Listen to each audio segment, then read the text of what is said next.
جیسے مردار کا گوشت ایک صحت مند انسان کے جسم میں متعدد بیماریوں کا باعث بنتا ہے کیونکہ خون اس کے جسم سے خارج نہیں ہوتا، اور خون میں بہت سے جراثیم اور بیکٹیریا موجود ہوتے ہیں جو بیماریاں ہیں۔ سور کے گوشت میں بھی بیماری ہے اور اس سے انسان میں شہوت کے جذبات پیدا ہوتے ہیں، اور شراب کو ام الخبائث یعنی برائیوں کی جڑ کہا گیا ہے کیونکہ یہ بہت سی اخلاقی و جسمانی برائیوں کا دروازہ کھولتی ہے۔ ڈاکٹر ثقلین نے قدرے وضاحت سے بتایا۔ سب اسٹوڈنٹس بہت انہماک سے سن رہے تھے۔ سر، سود کھانا، رشوت لینا اور کسی کا حق مارنا یہ بھی ناجائز اور حرام ہے، لیکن جب اس کمائی سے حلال چیزیں کھائی جاتی ہیں تو پھر ان کا اثر روح پر کس طرح ہوگا، جبکہ خوراک تو حلال اور جائز چیزوں پر مشتمل ہوگی؟ ایک لڑکے نے سوال کیا۔ ہر شے کا ظاہر اور باطن ہوتا ہے، جیسے انسان کا جسم اس کا ظاہر اور باطن اس کی روح ہے۔ حلال و حرام ایک تو وہ اشیاء ہیں جو جائز اور ناجائز ہیں، دوسری ان کی باطنی خصوصیات کہ وہ کن ذرائع سے حاصل کی گئی ہیں۔ سود کھانا، رشوت اور دوسروں کا حق مار کر اس سے جب اپنا اور اپنے اہل و عیال کے پیٹ بھرے جاتے ہیں تو اس کمائی میں برکت اور خدا کی رحمت ختم ہو جاتی ہے، کیونکہ وہ دوسروں کی مجبوریوں اور بے بسی سے اکٹھی کی گئی ہے۔ اس کے ساتھ بہت سے لوگوں کی بددعائیں اور آہیں شامل ہوتی ہیں۔ اس کمائی سے وہ تاثیر ختم ہو جاتی ہے جو حلال کی کمائی میں ہوتی ہے۔ یہ معاملہ ایسے ہی ہے جیسے حرام کمائی سے آپ حلال چیزیں کھائیں اور پھر حلال کی کمائی سے آپ شراب اور سور کا گوشت کھائیں، بات تو ایک ہی ہوگی۔ دونوں میں خبائث اور کراہت کا عنصر شامل ہوگا جو روح پر اثر کرے گا۔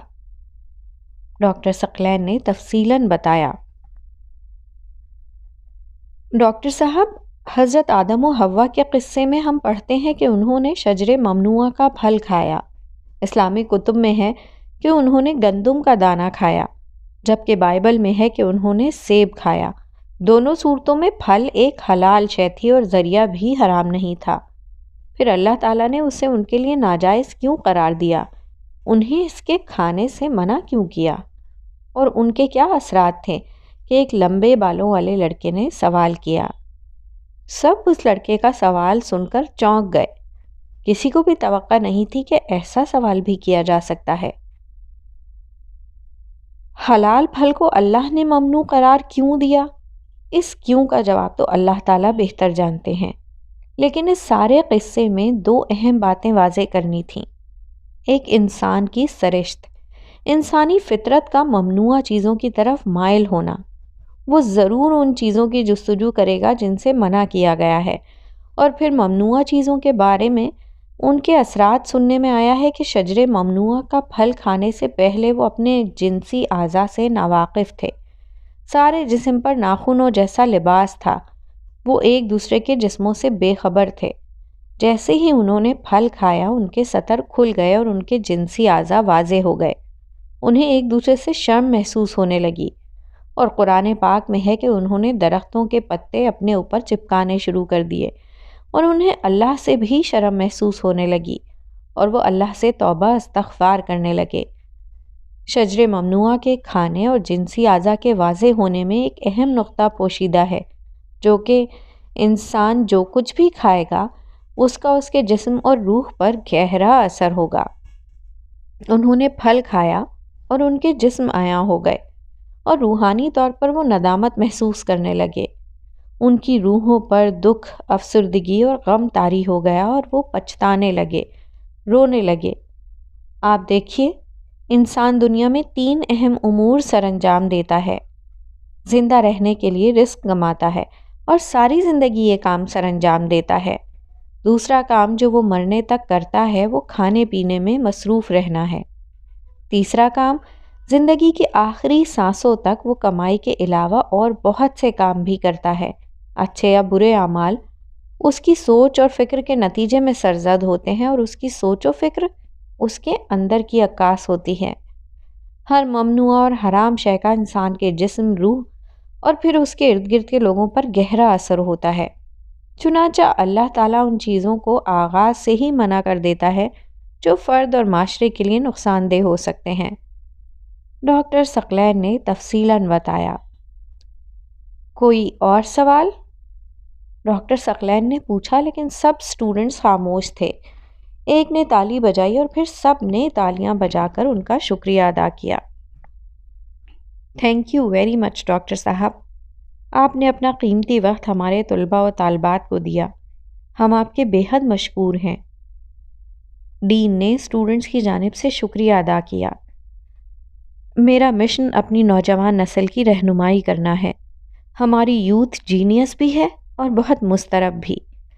ان کے اندر بہت زیادہ اضطراب ہے جو اکثر ذہنی اور جسمانی انتشار کی صورت میں سامنے آتا ہے۔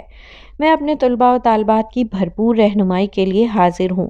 آپ میں سے جن اسٹوڈنٹس کو مجھ سے گائیڈنس لینے کی ضرورت محسوس ہو، میں حاضر ہوں۔ ڈاکٹر ثقلین نے اپنے کانٹیکٹ نمبرز لکھوائے اور اسٹیج سے اتر آئے۔ اسٹوڈنٹس نے انہیں گھیر لیا اور ان سے مختلف موضوعات پر انفارمیشن لینے لگے۔ صبح 9 بجے سے شروع ہونے والا سیشن سپہر 3 بجے ختم ہوا، مگر کسی کو بھی بوریت اور تھکاوٹ کا احساس نہ ہوا۔ اسٹوڈنٹس بہت مطمئن تھے اور ڈاکٹر ثقلین کی زبردست تعریف کر رہے تھے۔ ان سے تعریفی کلمات سن کر ڈاکٹر ثقلین خوش ہو رہے تھے۔ ستوت آپا نے جمعے کے روز صبح 10 بجے ہی اپنے ڈرائیور کو ذکیہ آپا کے گھر انہیں اور مومنہ کو لانے کے لیے بھیجا۔ دونوں صبح 9 بجے سے ہی تیار ہو کر بیٹھی انتظار کر رہی تھیں۔ ذکیہ آپا نے سفید رنگ کا کڑھائی والا نیا سوٹ پہنا تھا۔ سفید دوپٹے پر بھی بہت نفیس کڑھائی اور شیشوں کا کام تھا۔ ذکیہ آپا آج بہت نکھری نکلی لگ رہی تھیں۔ انہوں نے موتیے کے عطر کا خصوصی طور پر اپنے اوپر چھڑکاؤ کیا تھا۔ موتیے کی کلیاں کانوں کے سوراخوں میں سونے کی بالیوں کے ساتھ پہنی تھیں۔ مومنہ نے آف وائٹ نیٹ کی شرٹ کے ساتھ کاٹن کا دوپٹہ خصوصی طور پر میلاد کے لیے بنایا تھا۔ اس نے سوٹ کے ساتھ موتیوں کی میچنگ جیولری اور چوڑیاں پہن رکھی تھیں اور ہلکا ہلکا میک اپ بھی کر رکھا تھا۔ اس نے اپنے آپ کو آئینے میں دیکھا تو مسکرا دی۔ وہ بہت خوبصورت لگ رہی تھی۔ موٹی سیاہ جھیل سی گہری آنکھیں کاجل اور لائنر لگانے سے اور نمایاں ہو رہی تھیں۔ ڈرائیور نے دستک دی تو دونوں نے برقعے لیے اور اس کے ہمراہ چلی گئیں۔ گاڑی محل نما گھر میں داخل ہوئی تو ڈرائیور نے جلدی سے باہر نکل کر دونوں کے لیے گاڑی کے دروازے کھولے۔ ستوت آپا گاڑی کی آواز سن کر باہر آئیں۔ انہوں نے سفید سلک کی بہت نفیس ساڑی پہن رکھی تھی اور سونے کے بھاری کنگن اور ٹاپس پہن رکھے تھے جن میں اصلی سچے موتیوں سے جڑاؤ ہوا تھا۔ گلے میں موتیوں کی نفیس مالا پہن رکھی تھی۔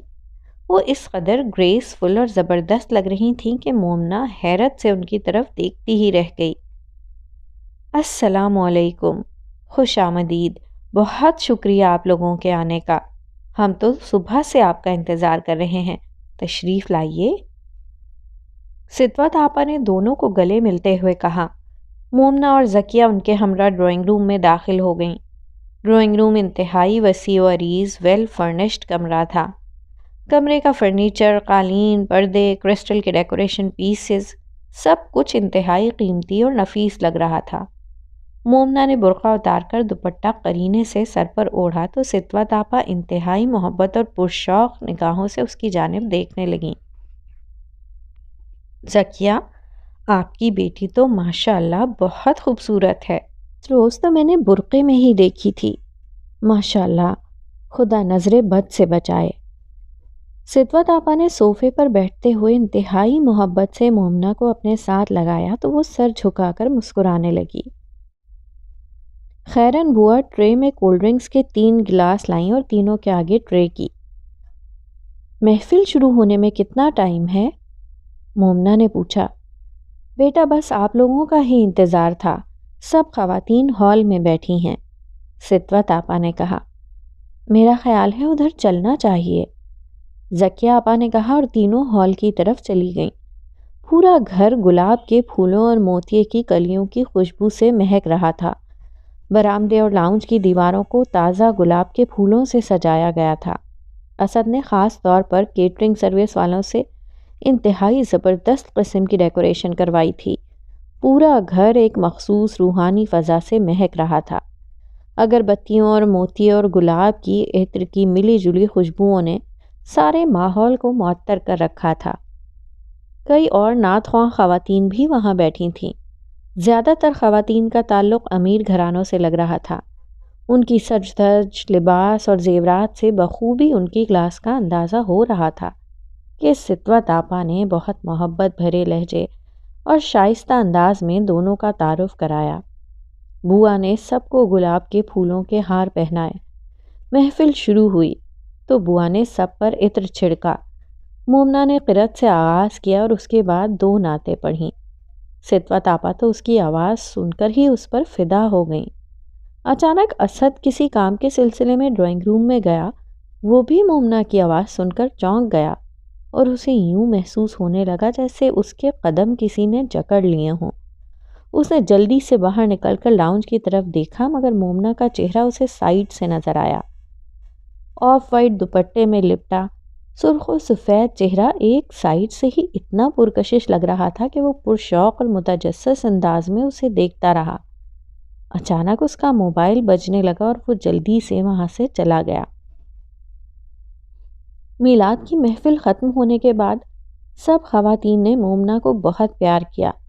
ستوت آپا بار بار محبت سے اس کے چہرے پر ہاتھ پھیر رہی تھیں اور پرس سے 500 کا نوٹ نکال کر اس پر وارے اور پاس کھڑی بوا کو پکڑائے۔ اللہ پاک بچی کو نظر بد سے بچائے۔ ماشاء اللہ ایسی خوبصورت نعتیں پڑھی ہیں کہ روح سرشار ہو گئی ہے۔ سچ بتاؤں زکیہ، مومنہ بیٹی نے تو پرانے دنوں کی یاد تازہ کر دی ہے جب آپ اور رقیہ بیگم ہماری حویلی میں میلاد کی محفلیں پڑھا کرتی تھیں۔ ہو بہو آپ جیسی آواز ہے، کہیں بھی محسوس نہیں ہو رہا تھا کہ آپ نہیں پڑھ رہی۔ ماشاء اللہ آپ نے بہت اچھی تربیت کی ہے۔ ستوت آپا نے زکیہ اور مومنہ کی تعریفیں کرتے ہوئے کہا۔ ستوت آپا اب ہمیں اجازت دیجیے، مریم گھر پر اکیلی ہے اور امتحانات کی تیاری میں بھی مصروف ہے، ہمارا گھر پہنچنا ضروری ہے، زکیہ نے ستوت آپا سے کہا۔ بہت شکریہ، میں ابھی ڈرائیور کو کہتی ہوں وہ آپ کو چھوڑ کر آتا ہے۔ بوا ڈرائیور کو باہر دیکھیے، مہمانوں کو چھوڑنے جانا ہے۔ ستوت آپا نے بوا سے کہا کہ وہ نظام دین ڈرائیور کو بلا لائے تو بوا باہر چلی گئیں۔ تھوڑی دیر بعد اندر آئیں۔ بیگم صاحبہ ڈرائیور کو اسد صاحب نے کسی کام سے بھیجا ہے، اسد صاحب موجود ہیں، وہ فرما رہے ہیں کہ وہ مہمانوں کو گھر چھوڑ دیتے ہیں، بوا نے بتایا۔ آئیے زکیہ بیگم، ستوت آپا نے کہا اور دونوں ماں بیٹی برقع پہن کر ان کے ساتھ چل پڑیں۔ اسد گاڑی کے پاس کھڑا تھا۔ ستوت آپا نے دونوں کا اس سے تعارف کرایا۔ اسد بیٹا، یہ زکیہ بیگم ہیں اور یہ ان کی صاحبزادی جن کا ذکر میں نے آپ سے کیا تھا۔ ستوت آپا نے کہا۔ السلام علیکم، اسد نے دونوں کی جانب دیکھ کر کہا۔ وعلیکم السلام، زکیہ نے محبت سے اس کے کندھے پر پیار سے تھپکی دیتے ہوئے کہا۔ اسد نے گاڑی کی پچھلی سیٹ کا دروازہ کھولا اور وہ دونوں پیچھے بیٹھ گئیں۔ ستوت آپا نے بہت شکریہ اور محبت کے ساتھ انہیں رخصت کیا۔ اسد نے بلیک کلر کی پینٹ کے ساتھ وائٹ اور بلیک لائننگ میں شرٹ پہن رکھی تھی۔ خوبصورت پرکشش چہرہ، کھری نکھری رنگت اور گھنی مونچھیں، وہ پہلی نظر میں ہی بہت جاذب نظر لگتا تھا۔ مومنہ اور زکیہ دونوں خاموش بیٹھی تھیں۔ مومنہ کی نظریں نیچے تھیں اور نقاب سے سارا چہرہ ڈھکا ہوا تھا۔ اسد نے 1-2 بار گاڑی کے شیشے میں اس کو دیکھنا چاہا مگر اس کی جھکی آنکھوں کو دیکھ کر وہ ادھر ادھر دیکھنے لگا۔ آنٹی پلیز مجھے راستہ بتا دیجیے۔ اسد نے سکوت توڑا اور جلدی سے شیشے میں دیکھا۔ مومنہ نے جھکی آنکھیں ایک دم نادانستہ اٹھائیں اور اسد کی جانب دیکھا۔ اسد نے اس کی خوبصورت آنکھوں کی طرف محبت بھرے انداز میں دیکھا۔ مومنہ کی نظریں اس سے ٹکرائیں اور اس نے پھر آنکھیں جھکا لیں۔ اس کا چہرہ شرم سے سرخ پڑ گیا مگر نقاب کی وجہ سے اس کی کیفیت ظاہر نہ ہونے پائی۔ اس کے ہاتھوں میں پسینہ آ گیا اور اس نے ہاتھ میں پکڑے ٹیشو پیپر کو بری طرح مسلا اور پہلو بدل کر بیٹھ گئی۔ اسد کے چہرے پر ہلکی سی مسکراہٹ نمایاں ہوئی اور وہ ونڈو سے باہر دیکھنے لگا۔ بیٹا یہیں گاڑی روک دو، گلی میں نہیں جا پائے گی۔ زکیہ نے ایک محلے کی تنگ سی سڑک پر اسے گاڑی کھڑی کرنے کو کہا۔ اسد نے گاڑی روک دی اور وہ دونوں گاڑی سے باہر نکلیں۔ شکریہ بیٹا، جیتے رہو۔ ذکیہ نے محبت بھرے لہجے میں کہا۔ کوئی بات نہیں، کیا میں آپ کو گھر تک چھوڑاؤں؟ اسد نے پوچھا اور یک ٹک مومنہ کی جانب دیکھا۔ ارے نہیں نہیں، ہم چلی جائیں گی، یہ گلی میں تیسرا گھر ہمارا ہے، کوئی دور نہیں، خدا حافظ۔ ذکیہ نے اسد سے کہا تو اس نے بھی جواب میں خدا حافظ کہا اور مومنہ کی طرف دیکھتے ہوئے گاڑی آگے بڑھا دی۔ کیسی محفل تھی؟ مریم نے ان کے گھر میں داخل ہوتے ہی پہلا سوال کیا۔ ارے دم تو لینے دو، ذکیہ نے برقع اتارتے ہوئے کہا اور برآمدے میں بچھے تخت پوش پر بیٹھ گئی۔ مومنہ نے بھی برقع اتار کر دوپٹہ اوڑھا۔ ان کا گھر کیسا تھا؟ مریم نے جلدی سے دوسرا سوال کیا۔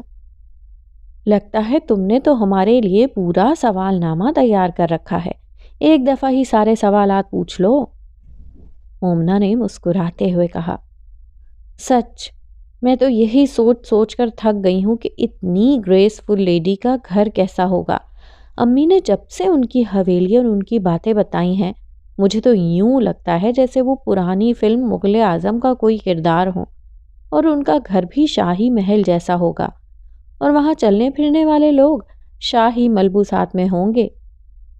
مریم نے مسکرا کر پرتجسس انداز میں کہا۔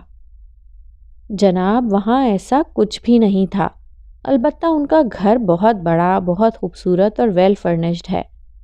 ماما عظمت جیسی ایک پرانی بوا ضرور نظر آئیں، باقی سب کچھ نارمل تھا، مومنہ نے مسکرا کر بتایا۔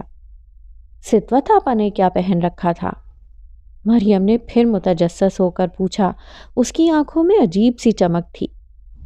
سفید ساڑی اور گولڈ میں پرلز اور اوپل کے جڑاؤ والے زیورات، مومنہ نے مسکراتے ہوئے بتایا۔ بہت خوبصورت لگ رہی ہوں گی، مریم نے پھر پوچھا۔ ہاں، مومنہ نے جواب دیا۔ اس دن جب ہمارے گھر آئی تھیں تب زیادہ اچھی لگ رہی تھیں یا آج؟ مریم نے پھر سوال کیا۔ مریم، یہ تمہیں کیا ہو گیا ہے؟ کیسے سوالات پوچھ رہی ہو؟ لگتا ہے تمہارے دماغ پر انہوں نے قبضہ کر لیا ہے، مومنہ نے قدرے حیرت سے کہا تو مریم ایک دم خاموش ہو گئی اور وہاں سے اٹھ کر چلی گئی۔ مومنہ کا اپنا دل کہیں الجھ گیا تھا۔ ذکیہ آپا کپڑے تبدیل کر کے لیٹ گئی تھیں اور مومنہ کپڑے تبدیل کرنے سے پہلے نادانستہ آئینے کے سامنے جا کر کھڑی ہو گئی اور اپنے آپ کو بغور دیکھنے لگی۔ اسے اسد کا گاڑی کے شیشے میں سے اسے دیکھنا بار بار یاد آ رہا تھا۔ وہ زیر لب مسکرانے لگی۔ آئینے کے سامنے کھڑی وہ اپنے زیورات اتارتی رہی، مگر اس کی آنکھیں کسی اور منظر کو بار بار دیکھ رہی تھیں۔ اس کا چہرہ سرخ ہونے لگا۔ اس کی آنکھوں سے اس کی آنکھوں کو جو پیغام ملا تھا وہ پیغام بہت دل نشین اور معنی خیز تھا۔ ظاہراً کچھ بھی نہ تھا، مگر حقیقت میں بہت کچھ بھی تھا۔ آج سے قبل کسی نے اسے ایسی نظروں سے نہیں دیکھا تھا۔ وہ یونیورسٹی میں لڑکوں کے ساتھ پڑھتی تھی، مگر شاید اس کے نقاب کو دیکھ کر ہی کلاس فیلوز احتراماً آنکھیں پھیر لیتے تھے، یا کوئی اور وجہ تھی، مگر اسد کی نظروں کا مفہوم کچھ اور تھا۔ وہ جان بوجھ کر ہمیں چھوڑنے آیا ہے، مومنہ نے چوڑیاں اتارتے ہوئے سوچا۔ ضروری تو نہیں جو میں سوچ رہی ہوں ویسا ہی ہو، ڈرائیور اچانک کسی کام سے بھی تو باہر جا سکتا ہے۔ دل نے فوراً اس سوچ کی تردید کی۔ اگر وہ مجھے ایسی نظروں سے نہ دیکھتا تو میں اس بات کو مان لیتی، مگر وہ… مومنہ سوچوں میں گم ہو گئی۔ مومنہ بیٹا، باہر جا کر دروازہ کھولو، کوئی دستک دے رہا ہے، ذکیہ آپا نے تخت پوش پر لیٹے ہوئے باہر سے آواز دی اور مومنہ کے خیالات کا تسلسل ٹوٹ گیا۔ وہ سر پر دوپٹے کو پھیلا کر لیتے ہوئے دروازے کی جانب گئی اور چہرے کو دوپٹے سے آدھا ڈھانپ کر دروازے سے باہر جھانکا۔ اس کے ہاتھ پاؤں ایک دم سن ہو گئے۔ سامنے اسد کھڑا تھا اور وہ پرشوق نگاہوں سے اس کی جانب دیکھ رہا تھا۔ مومنہ کے چہرے پر پسینہ آنے لگا اور رنگ ایک دم سرخ ہونے لگا۔ اس کی چمکتی آنکھیں، روشن پیشانی اور تمتماتے رخسار جو آدھے دوپٹے میں چھپے تھے اور آدھے باہر تھے، اس کی گھبراہٹ کو ظاہر کر رہے تھے۔ دادو آپ کو مٹھائی دینا بھول گئی تھیں، یہ مٹھائی دینے آیا ہوں۔ اسد نے مٹھائی کا بڑا سا ڈبہ بہت خوبصورت پیکنگ میں اس کی جانب بڑھایا۔ اس کی کیا ضرورت تھی؟ مومنا بمشکل بولی اور ڈبہ پکڑتے ہوئے دوپٹہ چہرے سے سرک کر نیچے آ گیا۔ اسد اسے دیکھ کر مسکرانے لگا۔ اس کی بہت ضرورت تھی۔ وہ مسکرا کر بولا، جی۔ مومنا نے جلدی سے ڈبہ پکڑ کر چہرہ چھپانا چاہا۔ اب میں چلتا ہوں، آنٹی کو سلام کہیے گا، اسد نے مسکراتے ہوئے کہا اور وہاں سے چلا گیا۔ مومنا، دروازے پر کون ہے؟ ذکیہ آپا نے آواز دے کر پوچھا۔ مومنا مٹھائی کا ڈبہ لے کر ان کی جانب آئی تو ذکیہ آپا حیرت سے اسے دیکھتی ہوئی تخت پوش پر اٹھ کر بیٹھ گئیں۔ امی، ستوت آپا نے مٹھائی بھیجی ہے، انہیں اس وقت مٹھائی دینا یاد نہیں رہی تھی، مومنا نے جلدی سے بتایا۔ لو بھلا، اس کی کیا ضرورت تھی؟ ہیں نا خاندانی لوگ، اپنی روایات کو کیسے بھول سکتے ہیں؟ مٹھائی دینے کون آیا تھا؟ ڈرائیور کو بھیجا ہوگا، ذکیہ آپا نے مٹھائی کا ڈبہ کھولتے ہوئے پوچھا۔ اسد، مومنا نے بمشکل شرما کر کہا۔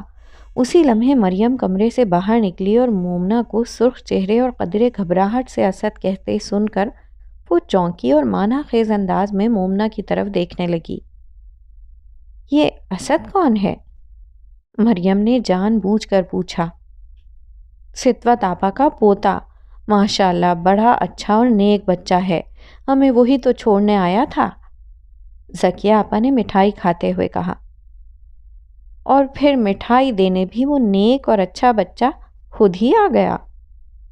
مریم نے مسکرا کر معنی خیز انداز میں مومنا کی طرف دیکھتے ہوئے کہا تو مومنا جلدی سے وہاں سے اٹھ کر اندر چلی گئی جیسے اس کی چوری پکڑی جانے والی ہو۔ مریم، یہ ڈبہ کچن میں رکھو اور ابھی بچے پڑھنے آئیں گے تو سب میں بانٹ دینا، میلاد شریف کا تبرک ہے، ذکیہ آپا نے کہا تو مریم مسکراتے ہوئے ڈبہ کچن میں رکھنے چلی گئی اور مومنا کو دیکھ کر مسکرانے لگی۔ پتہ نہیں میلاد شریف کا تبرک ہے بھی یا نہیں، مریم نے چھیڑنے کے انداز میں کہا۔ کیا مطلب؟ مومنا نے ایک دم چونک کر پوچھا۔